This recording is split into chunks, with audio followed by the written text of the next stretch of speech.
Македонскиот јазик има свој континуитет од 9 век, а тврдењата дека е бугарски дијалект се апсурдни. Ова денеска беше посочено во Небрегово на одбележувањето на 99 годишнината од раѓањето на кодификаторот на современиот македонски јазик, Блаже Конески. Конески е токму тој современик кој на светот му покажа дека македонскиот јазик е различен од сите други останати. Македонскиот јазик си има свој континуитет од 9 век до денеска. Значи, со развојот на првата словенска писменост, старословенскиот јазик, преку македонската варијанта на црковнословенскиот јазик, 19 век, преродбениците, книгата на Крсте Мисирков за македонските работи, која што представува всушност прва и неофицијална кодификација на македонскиот јазик и последната кодификација на нашиот кодификатор Блаже Конески.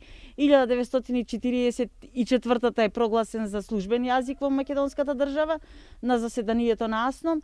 Од Советот за македонски јазик за тврдењето дека нашиот јазик е бугарски дијалект, велат дека тоа е мит кој што бугарите си го провлекуваат од средниот век. Се надеваат дека во Бугарија конечно ќе надвладее интелектуалната средина која што ќе ја прифати реалноста. Морам да ја повторам мислата на Блаже Конески, дека не може на едни да им се оддава признание за својот јазик и својата култура, а на други да им се одзема тоа право. Ние македонците ќе зборуваме македонски јазик додека постоиме. Представници на владата рекоа дека немаат намера да преговараат за јазикот со никого. За македонскиот јазик, македонскиот идентитет, македонскиот народ, правото на самоопределување не се преговара и тоа е реалност која што целиот свет ја признава.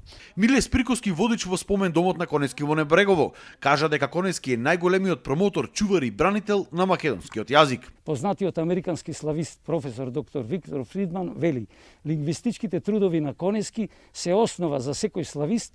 Конески ги покажа особеностите кои македонскиот јазик како посебен го разликуваат од соседните и другите словенски јазици. В година на 100 годишнината од раѓањето на Конески се планира во Прилеп и Небрегово да се одржи голема меѓународна конференција.